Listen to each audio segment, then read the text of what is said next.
अल-इल्मु नूर, अल-इल्मु नूर, अल-इल्म। नहमदुहु व नुसल्ली व नुसल्लिमु अला रसूलिहिल करीम, अम्मा बाद फ़अऊज़ु बिल्लाहि मिनश शैतानिर रजीम। बिस्मिल्लाहिर रहमानिर रहीम।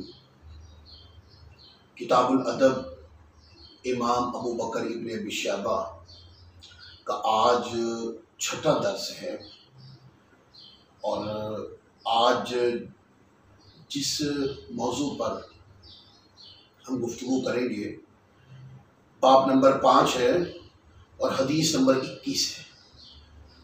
इमाम बाब बांधते हैं कि आदमी का दूसरे आदमी पर झांकने की कराहत का बयान।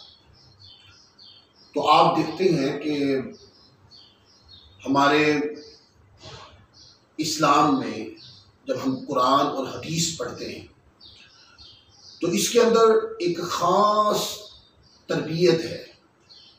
वैसे तो बहुत से ख़ास मौज़ूआत पर मुख्तलिफ तरबियतें मौजूद हैं, लेकिन ये जो बाब का मैंने उन्वान पढ़ के आपको बताया, ये ख़ास तरबियतों में से एक तरबियत है कि आप किसी के घर में किसी आदमी की तरफ या किसी की तन्हाई में या किसी की गैर मौजूदगी में किसी की मसरूफियत में आप झांक नहीं सकते।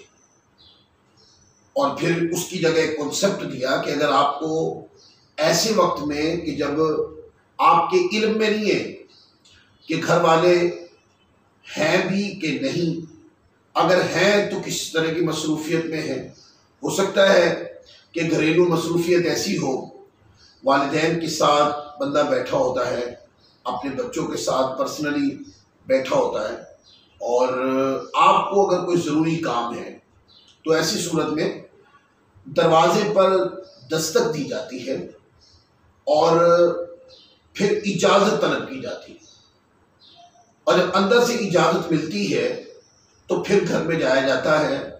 अब जब आप घर में दाखिल होंगे तो झांकने के मौके भी नहीं मिलेंगे, यानी कि वो तमाम चीज़ें जिस तरह बंदे की तवज्जो नज़र उठती है उन तमाम जगहों के ऊपर आप देखेंगे कि अहले खाना वहाँ मौजूद नहीं होंगे। और फिर सुन्नत नबवी ने हमारी इस पर भी तरबियत की कि जब इजाज़त ले ली, इजाज़त मिल गई, आप किसी के घर में दाखिल होते हैं तो फिर भी तरबियत यही की गई कि आप किसी के घर में जाते हैं तो आप झांकेंगे नहीं। झांकने का माना कभी इधर देखें कभी उधर देखें, वहाँ क्या है यहाँ क्या है, नहीं। हमारा काम है कि निगाह नीची करके जिस घर में गए हैं इंतज़ार करें कि घर वाले आपको किस जगह बतौर मेहमान नशिस्त देते हैं, आप वहाँ पर विराजमान हो जाए। लिहाजा किसी के घर में खुफिया तौर पे झांकना या इजाज़त मिलने पे जब घर जाए तो झांकना, ये बेअदबी के तनाजुर में आती है बात। बाज़ मरतबा अगर बदनिगाही के ज़ुमरे में चली जाए तो फिर ये गुनाह कबीरा की सूरत भी इख्तियार कर जाती है। यानी मुसलमान को चाहिए कि जब भी किसी के यहाँ दाखिल हो, जब भी आपको पता है कि एक ऐसी जगह है कि जहाँ पर बंदा अपने इख्तियार से नहीं जा सकता, वहाँ इजाज़त लेके जाए और जब जाए तो वहाँ पर इधर उधर न झांके, बल्कि जिस अंदाज में मेहमान नवाजी की जाए उसको मेहमान की शान के मुताबिक कबूल किया जाए। तो इस मौजू पर तरबियत करने के लिए इमाम अबू बकर इब्न अबी शैबा रहमतुल्लाह अलैह ये बाब आपने बांधा है और रिवायत आए है पहली हजरत सहल बिन साद अस्साइदी रज़ियल्लाहु ताला अन्हु फरमाते हैं कि रसूल पाक सल्लल्लाहु अलैहि वसल्लम फरमाते हैं कि किसी शख्स ने, यानी हजरत सहल बिन साद अस्साइदी फरमाते हैं कि किसी शख्स ने नबी करीम सल्लल्लाहु अलैहि वसल्लम के हुजरे में सुराख से झांका, यानी कि ये जानने के लिए कि हुजूर अलैहिस्सलाम घर में हैं कि नहीं। उस वक्त आप सल्लल्लाहु अलैहि वसल्लम के पास कंघी थी जिससे आप सल्लल्लाहु अलैहि वसल्लम अपना सर खुजला रहे थे, यानी कंघी मुबारक हुजूर अलैहिस्सलाम अपने बालों में कंघी फरमा रहे थे। तो आप सल्लल्लाहु अलैहि वसल्लम ने फरमाया, अगर मुझे मालूम होता कि तू देख रहा है तो मैं ये कंघी तेरी आंख में मार देता, इसलिए कि इजाजत तो आंख की वजह से ही मांगी जाती है ना। जब घर में इजाजत मांगी जाती है तो इस वजह से इजाजत मांगी जाती है कि घर वालों को पता चल जाए कि कोई घर में आ रहा है। और आपने बगैर इजाजत के आंख के साथ देखा तो बताया कि ये काम गलत है। देखिए, ये वो तरबियत है जो आकर इस्लाम की तबलीग की सूरत में दीन मुक़द्दस, दीन हक, दीन इस्लाम की तरबियत और दीन इस्लाम की तालीम की सूरत में, हुजूर की तबलीग की सूरत में परवान चढ़ रही है। और उस दौर के अंदर चूंकि ये इल्मी शऊर ही नहीं था, ये फिर जैसे जैसे वाक़यात होते गए, हुजूर अलैहिस्सलाम हर मौजू पर तरबियत करते चले गए, तो फिर क्या हुआ, वो जो मुआशरे के अंदर अखलाकी कदरें कमज़ोर थी, हुजूर अलैहिस्सलाम की तरबियत और आकर इस्लाम की तबलीग के नतीजे में वो इंसानी गिरी हुई कदरें उठती चली गई और अखलाक का पैमाना मजबूत होता चला गया। अब इस हदीस पाक के अंदर आप अंदाजा करें कि हुजूर अलैहिस्सलाम की नाराजगी इस बात की तरफ इशारा कर रही है कि किसी के घर में झांकना नहीं चाहिए। इवन के अगर कोई रिश्तेदार भी है तो आप किसी की खिदमत में झांक नहीं सकते, इजाजत दी जाए। अब जाहिर है जिस वक्त दस्तक दी जाएगी तो अहले खाना बाहर की तरफ आएंगे पता करने कि कौन है बाहर, तो यकीनन वो अपनी घरेलू किस्म की जो मसरूफियात होती हैं, जैसे हुजूर अलैहिस्सलाम कंघी फरमा रहे थे, तो वो मसरूफियात जो घरेलू सी होती हैं उसको अलग समेट कर आपके साथ जिस रवैये से मिलना है उस अंदाज में आपके पास आएंगे। लिहाजा अब ये सुन्नत नबवी ने तरबियत की, एक तो ये कि झांकना, हुजूर अलैहिस्सलाम ने इस पर नाराजगी का इज़हार फरमाया, लिहाजा किसी के घर में झांकना ये बेअदबी की सूरत है। और अगर किसी बंदे ने बदनिगाही की नीयत से किसी के अहले खाना को झांका तो चूंकि अब ये बदनिगाही के तराजुर में आ जाएगी तो ये गुनाह कबीरा के अंदर दाखिल हो जाएगी, लिहाजा झांकना नहीं चाहिए। ये हदीस नंबर इस बाब की तो एक है, मुतलकन किताब की हदीस नंबर 21 है। आगे हदीस नंबर 22, हजरत अबू सुवैद रज़ियल्लाहु ताला अन्हु फरमाते हैं कि हम लोग हजरत इब्ने उमर रज़ियल्लाहु ताला के दरवाजे पर उनसे इजाज़त तलब कर रहे थे कि मेरी दरवाजे में से निगाह पड़ गई और उन्होंने मुझे देख लिया और फरमाया, तुम में से किसने मेरे घर में झांका है? मैंने अर्ज किया कि मैंने अल्लाह आपको दुरुस्त रखे कि अचानक मेरी नजर पड़ गई तो मैंने देख लिया। आपने फरमाया, और क्या तेरे लिए हलाल था कि तू मेरे घर में झांके? यानी ये मुनासिब नहीं कि किसी के घर में झांका जाए। अब ये तो हज़रत अब्दुल्लाह बिन उमर रज़ियल्लाहु ताला ने तरबियत कर दी, जबकि बताया अब उन्होंने भी हुजूर अलैहिस्सलाम की सुन्नत को मजीद आगे तरबियत की सूरत में बयान कर दिया कि किसी के घर में झांकना मना है। वो क्या है? अब झांकने के कई तरीके हैं। एक तो है कि दरवाजे में दर्ज बनी हुई है पहले से ही, जिसके अंदर से नजर आता है, तो ऐसी सूरत में जब आपको पता है कि दर्ज बनी हुई है तो निगाहें नीचे ही रखें।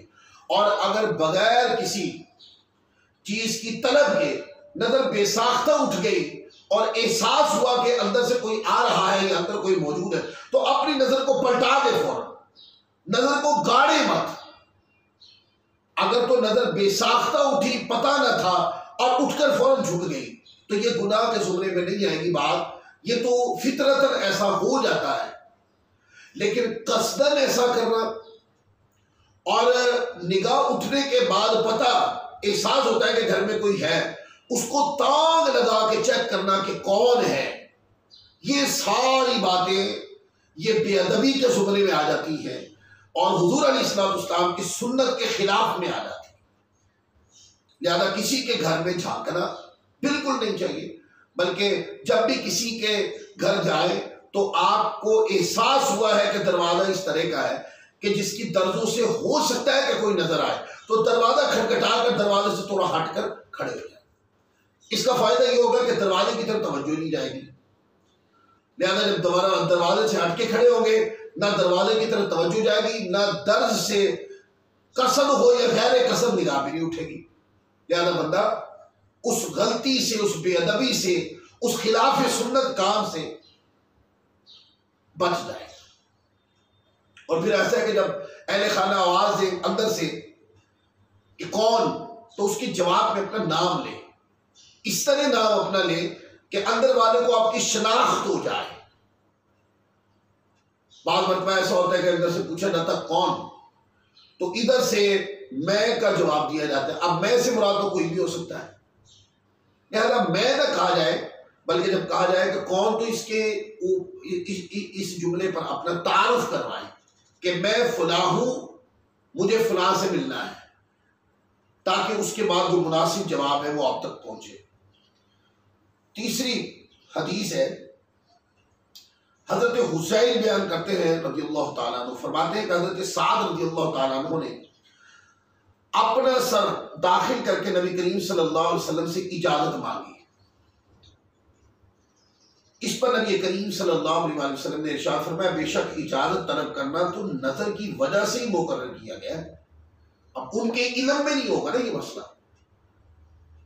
फिर हुजूर अलैहिस्सलाम ने याद करवा दिया कि जो दरवाजा लगा है और दरवाजे पर दस्तक दी जाती है, यह सिर्फ इस वजह से है कि कोई बगैर इजाजत अंदर झांके ना, क्योंकि हर बंदे की घरेलू मसरूफियात होती है, और घरेलू मसरूफियात जो होती है वो गली बाजार की मसरूफियात से कुछ अलग होती है। घर में पहनने वाला जो लिबास होता है वो गली बाजार या सोसाइटी के दीगर कल्चर में पहनने वाले लिबास से भी थोड़ा हटकर होता है, और फिर चूंकि घर में अहले खाना मौजूद होते हैं इसलिए एक प्राइवेसी होती है, तो इसलिए कहा दरवाजा दस्तक दे और पूछे, इजाजत तलब करने पर जाए और बगैर इधर उधर ताव लगाए झांके, जहां पर आपको बिठाया जाए मेहमान नवाजी के लिए वहां पर बैठ जाए। तो आपने नसीहत फरमा दी, फरमाया कि ये जो अंदर यानी कि देख कर इजाजत मांगी गई है हुजूर अलैहिस्सलाम से, फरमाया कि दरवाजा इस वजह से लगाया गया है ताकि कोई झांके ना। फिर आगे देखिए हदीस नंबर 24 है, उसके अंदर भी इसी तरह का मजमून हजरत हसन रिवायत करते हैं, इमाम हसन बसरी। हुजूर अलैहिस्सलाम ने फरमाया कि जिसने पहले ही घर में झांक कर देख लिया तो गोया कि वो दाखिल हो गया, यानी वो सुन्नत से गुजरा ही नहीं। वो सुन्नत जो दरवाजा खटखटा कर इजाजत तलब करके दाखिल होने वाली है, उस सुन्नत से नहीं गुजरा जिसने झांक लिया घर में। याद चाहिए क्या चाहिए, ये कि पहले इजाजत मिलने के बाद फिर घर में दाखिल। तो जिसने बगैर इजाजत दाखिल हो गया, जिसने झांक लिया बगैर इजाजत, तो वो अपने आप को दाखिल हुआ ही समझे। फिर अगली रिवायत वो भी हजरत हुज़ैल से है रज़ियल्लाहु ताला, फरमाते हैं एक आदमी आया नबी करीम सल्लल्लाहु अलैहि वसल्लम के दरवाजे पर खड़े होकर इजाजत तलब करने लगा। वो बिल्कुल दरवाजे पर खड़ा हुआ था। इस पर नबी करीम सल्लल्लाहु अलैहि वसल्लम ने इरशाद फरमाया, यहां से यहां आओ, इसलिए कि इजाजत तो आंख की वजह से मांगी जाती है ना। फिर वही बात कर दी कि जो पीछे आपने इरशाद फरमाई कि इजाजत जो दरवाजे पर खड़ा होकर इजाजत मांगी जाती है वो इसलिए मुकर्रर की है ताकि कोई अंदर झांके ना, और अगर किसी ने अंदर जाना भी है तो अहले खाना उसके लिए वो माहौल फराहम कर दे कि जिसकी तरफ निगाह भी उठे तो वो गुनाह की सूरत ना बने या बेअदबी की सूरत ना बने। 27वीं हदीस नंबर, जिसको हज़रत अनस बिन मालिक रज़ियल्लाहु ताला अन्हु रिवायत फरमाते हैं कि नबी करीम सल्लल्लाहु अलैहि वसल्लम ने इरशाद फरमाया, वो कहते हैं, और ये वो सहाबी थे जो हुजूर अलैहिस्सलाम की, इनका बचपन हुजूर अलैहिस्सलाम के घर में गुजरा है। आका अलैहिस्सलाम के खिदमत गुजार थे और हुजूर अलैहिस्सलाम की शफ़क़तों में परवान चढ़े। तो हज़रत अनस बिन मालिक इरशाद फरमाते हैं कि रसूल पाक सल्लल्लाहु अलैहि वसल्लम घर में थे तो किसी आदमी ने दरवाजे के शगाफ से झांका, यानी कि दर्द थी उससे हुजूर अलैहिस्सलाम गौर से देखे तो हुजूर अलैहिस्सलाम अपने दर दौलत में तशरीफ फरमा नजर आ रहे थे। आका अलैहिस्सलाम ने उसकी तरफ नेज़े का फल फेंक दिया तो वो आदमी पीछे आ गया। यानी ये नाराजगी का इजहार था कि अगर दाखिल होना है या हुजूर अलैहिस्सलाम से कोई काम है तो दरवाजा खटखटाए, दरवाजा कटाने से आपसे पूछा जाएगा कि आप कौन है। आपका तारुफ होने के बाद अगर आपको घर के अंदर मिलना है तो फिर आपको ऐसा माहौल फराम कर दिया जाएगा जो एक मेहमान को फराम किया जाता है। तो जो बंदा बाहर से देखे ये अमल जहां बेअदबी है, वहां पर गैर मुनासिब भी है, खिलाफ सुन्नत भी है, और अगर ये बदनिगाही की सूरत इख्तियार कर जाए तो ये गुनाह कबीरा में शामिल हो जाता है। 28वीं हदीस, उसमें भी यही बात। मुस्लिम बिन नसीर रहमतुल्लाह अलैह फरमाते किसी आदमी ने हज़रत हुज़ैफा रज़ियल्लाहु ताला अन्हु से अपना सर दाखिल करके इजाजत मांगी। इस पर हज़रत हुज़ैफा रज़ियल्लाहु ताला ने उससे फरमाया, तूने अपना सर दाखिल कर ही दिया है तो अपनी सुरीर भी दाखिल कर ले, यानी अपना बाबाकी वजूद भी दाखिल कर ले। कि जो बंदा बगैर इजाजत सर दाखिल करके घर में इजाजत तलब कर रहा है, हकीकत में वो तो दाखिल ही हो चुका। तो अब इजाजत का माना क्या है? अब बाकी चीजें भी दाखिल कर ले, अपना पूरा वजूद दाखिल कर ले। तो इसमें यह बयान कर दिया गया कि जब भी किसी घर में दाखिल हो तो बाहर खड़े होकर इजाजत तलब की है। इजाजत मिलने के बाद फिर आप घर में दाखिल।